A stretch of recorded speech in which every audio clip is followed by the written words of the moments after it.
Patrick at Pals with Lester. Lester, we got a new compressor here. We got the old compressor here. And what do you got in your hand?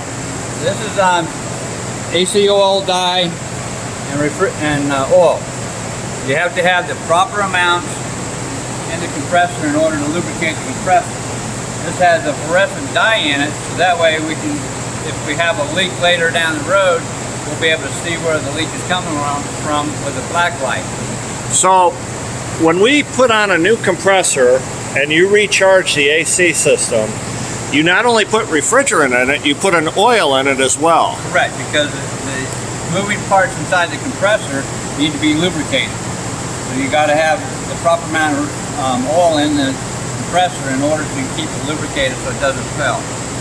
If you've got AC problems, bring it to Pals. We'll put the proper amount of oil and refrigerant in your car, and we'll put dye into it in case there's a leak after we're done. See you soon.